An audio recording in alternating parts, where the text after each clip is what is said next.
My girlfriend broke things off with her ex again last night, but not because she chose me this time.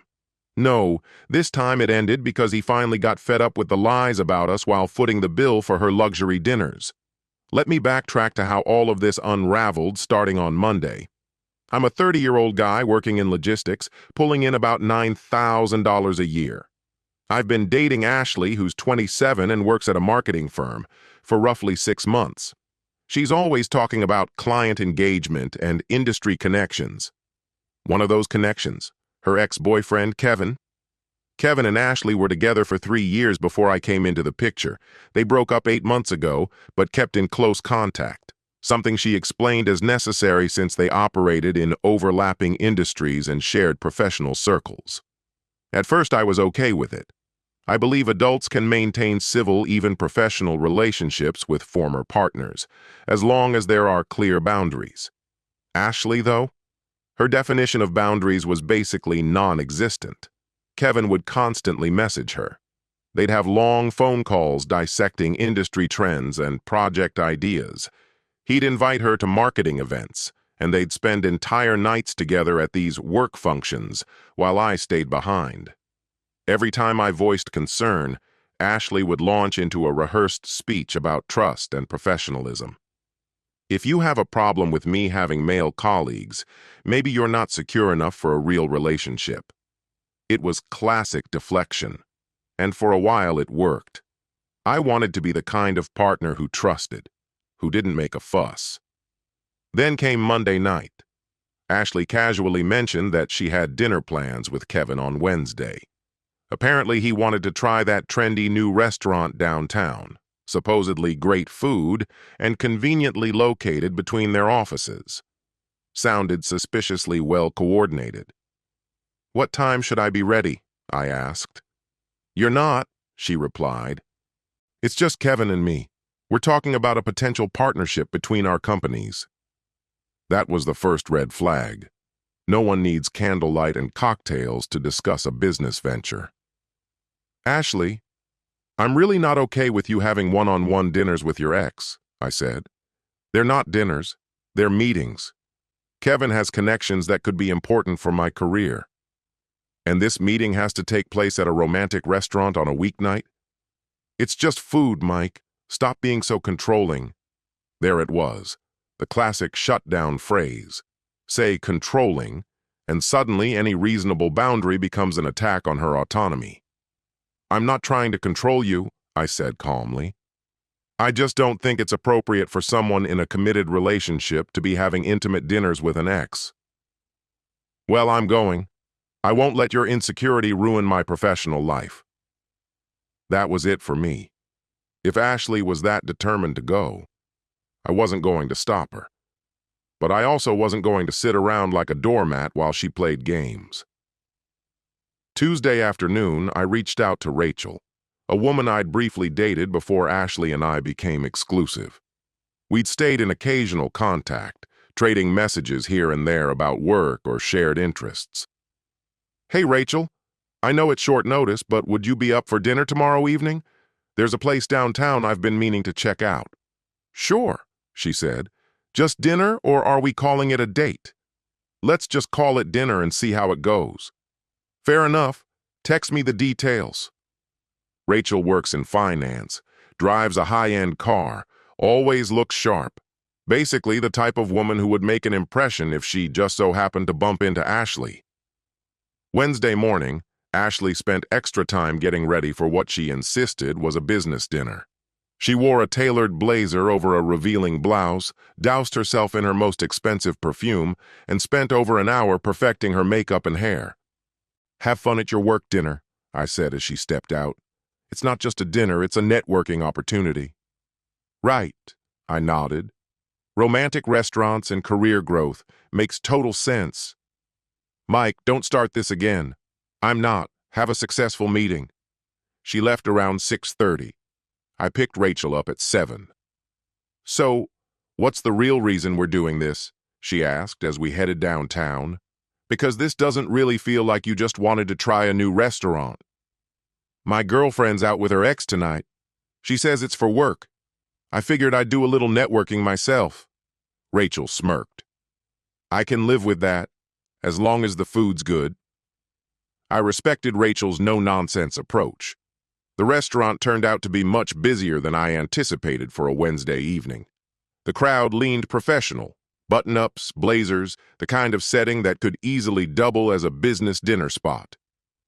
We were seated around 7:45. As I skimmed through the menu, I kept casually surveying the room, pretending to focus on the appetizers. About 10 minutes in, I spotted them. Ashley and Kevin were tucked into a corner booth near the window, heads tilted toward one another, deep in conversation over their menus. She laughed at whatever he said, reaching out now and then to brush his arm. Very textbook corporate rapport. Is that them? Rachel asked quietly, picking up on my line of sight. Back corner? Yeah, I nodded. They seem pretty cozy. 6 months of professional coordination after 3 years of dating. Super platonic, Rachel said dryly, watching them for a second. Want to spice things up? I raised an eyebrow. What are you thinking? Let's give them a real example of what a friendly dinner actually looks like. Update 1. The encounter. Rachel and I ordered a round of drinks and eased into conversation. Nothing staged, nothing fake, just two people catching up over dinner with no underlying agenda. Rachel had this easy charm, witty, attentive, natural. She was easy to talk to and even easier to listen to. We touched on everything, work updates, travel stories, books we were each reading. About 30 minutes into the meal, I noticed Ashley scanning the restaurant, and then her eyes landed on us. Her relaxed demeanor immediately shifted. Surprise washed over her face, followed by confusion, and then a flicker of something like anxiety. She leaned toward Kevin and said something quietly. A second later, he turned to glance our way. She just noticed us, I told Rachel. How's she taking it? Not great. She looks like she wants to come over but can't think of a good reason. Perfect. Then let's just keep enjoying our dinner. We continued talking while Ashley's attention darted to our table more frequently, each glance carrying a little more tension. Kevin, on the other hand, stayed focused on whatever industry talk they were supposed to be having. Around 8:30, Ashley stood up and excused herself. I watched her head toward the restrooms, already clutching her phone. 3 minutes later, mine buzzed. Ashley, why are you here? I showed Rachel the text. Should I answer? I asked. Keep it simple and truthful, she advised. I replied, having dinner. The food's great here. Ashley, with who? Rachel, you remember her. Ashley, this is inappropriate. Why? You said dinners with friends are normal. That's what this is. Ashley, it's not the same. How is it different? No reply. When Ashley returned to her table, her eyes looked a little puffy.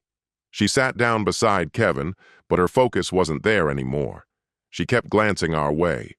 Kevin seemed to notice and looked increasingly uneasy as their conversation dragged on. By 9:15, Kevin had called for the bill. Ashley picked up her purse without looking in our direction. But as they passed our table, she stopped. Mike, we need to talk. About what? This. All of this. What do you mean? I'm having dinner with a friend, just like you. This isn't the same and you know it. How is it not the same? Because you're clearly doing this to make a point. I came here to try this place out. Rachel happened to be free to join me, that's all. Kevin stood just behind her, looking confused and ready to head out. Ashley, everything okay? He asked. Yeah, just saw someone from work. Let's go. Without another word, she followed him out. That turned out more dramatic than I expected, Rachel said once they were gone. Definitely more drama than I wanted. What happens now? Now? We finish our dinner, I take you home? Tomorrow? I'll deal with whatever spin Ashley decides to put on this. Update 2. The unraveling. Ashley stayed silent through Wednesday night, which either meant she was too furious to text or too busy trying to salvage things behind the scenes. But by 11 a.m. Thursday, my phone lit up. Ashley, We need to talk about... About what? Ashley, you know exactly what I mean. You crashed my dinner with Kevin. I didn't crash anything. I had a reservation of my own. Ashley, don't play dumb. You followed me there. Ashley, I made that reservation on Tuesday afternoon. You can call the restaurant and confirm. It was the truth. After our fight on Monday, I went ahead and booked a table, figuring that with all the hype around the place, Ashley might choose it for her so-called business dinner. It was a calculated guess, and I had been right. "Why didn't you tell me you'd be there?" she asked. "Why would I?" I replied. She'd been crystal clear. This was her professional time with Kevin. I didn't want to disrupt her important networking dinner. "Mike, cut the sarcasm. Kevin was seriously thrown off seeing you there. What did you tell him about us?" There was a noticeable pause. "Ashley, what exactly have you told Kevin about our relationship?" "I told him we're seeing each other, but that it's not serious, not exclusive." And there it was. Ashley had been portraying herself as available, essentially single, while calling me insecure for questioning her repeated dinners with her ex. "So you've been lying to him about us dating for 6 months." "I wasn't lying," she said quickly. "I was just simplifying things." "Simplifying for who?" I asked. She hesitated. "Kevin still has feelings for me. If he thought I was in a committed relationship, he might not want to collaborate professionally." "So you've been leading him on for business advantages and lying to me to cover it." "I'm not leading him on," she insisted. "I just haven't shut the door entirely. That's not the same as lying. You don't understand how complex networking is in this field." "I understand perfectly," I shot back.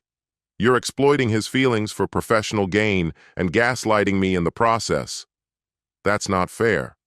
What's unfair is you calling me controlling while having private dinners with a man who believes you're still on the market." "Kevin doesn't think I'm single," she said.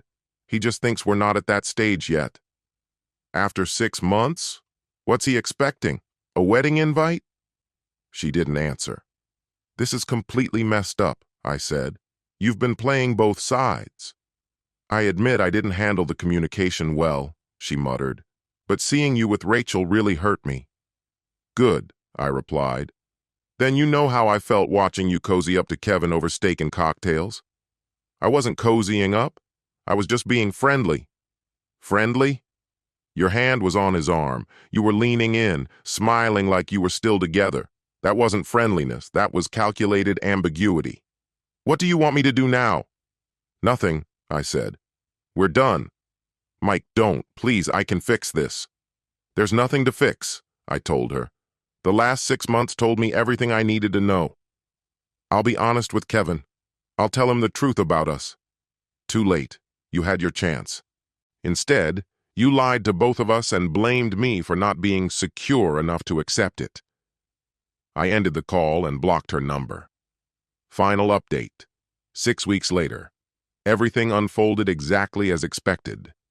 When Ashley finally came clean to Kevin about our relationship, he was furious. Felt used, betrayed. He'd been covering expensive meals and committing time under the impression that there was hope of getting back together. He pulled the plug on their business partnership immediately. No more shared projects, no more dinners, no more strategic connections. Ashley made multiple attempts to reach out through mutual friends. Same pitch every time. She'd made some communication mistakes, but she'd grown from them. She wanted to rebuild. She was ready to be transparent, but it was far too late. Her tactic of using emotional leverage for networking came back to haunt her. Word got around. Kevin mentioned to a few people in their shared professional circle that Ashley had been dishonest about her personal life during their meetings. It raised eyebrows about her reliability and her ethics. Meanwhile, Rachel and I started seeing each other again, officially this time. Being with someone who doesn't manipulate people under the guise of professionalism? That's rare and refreshing. At first, some of Ashley's friends tried to guilt me, called me cold, said I was being harsh for not giving her another chance. Once I explained the full story, that she'd been emotionally deceiving both Kevin and me, using his romantic interest to boost her own career, they stopped defending her. No one likes being lied to, and no one respects someone who builds their brand on betrayal. The most recent word I received was that Ashley remained single and had lost the professional connections she'd spent months nurturing through Kevin's network. Apparently, professional alliances built on misleading affections don't hold up nearly as well as those built on transparency. There was no grand scheme or theatrical retaliation on my end, just simple honesty about where I stood in contrast to the web of lies she was weaving. Ashley had been trying to keep Kevin emotionally invested for the sake of career leverage, while keeping me around as her steady, dependable partner. She believed she could juggle both roles by feeding each of us a different story. But when deception intersects with reality, especially under the same restaurant roof, it tends to implode. That dinner outing became the moment she had to face the truth. I wasn't going to sit quietly at home while she pursued professional favors through romantic duplicity. More than that, it clarified for me what a real relationship should look like, built on truth, not manipulation. She once accused me of being controlling simply because I questioned her having dinner meetings with her ex. But control was never the point. My stance was simple. If you make dishonest decisions, don't be surprised when they carry real consequences. She deliberately misled Kevin into thinking she was unattached. She misrepresented their dynamic to me as strictly business, and she decided that building her career was worth more than being honest in her relationship. In the end, she lost both, the very things she thought she was cleverly preserving with lies. It was a textbook case of what happens when someone tries to manipulate multiple people at once. Eventually, reality catches up, and no one wants to be the fool who was played. That dinner didn't create her downfall, it just exposed it. Rachel and I sat and had a sincere, uncomplicated meal, while across the room, Ashley watched her house of cards collapse in real time. Kevin picked up the check that night, but it would be the final one. After months of being strung along under false pretenses, even he had his limits. Sometimes, the most effective answer to manipulation is simply to live with integrity and let the consequences fall where they may. Ashley learned that confident men don't try to dictate who their partners can or can't meet with. They just make their own decisions based on truth and let the chips fall.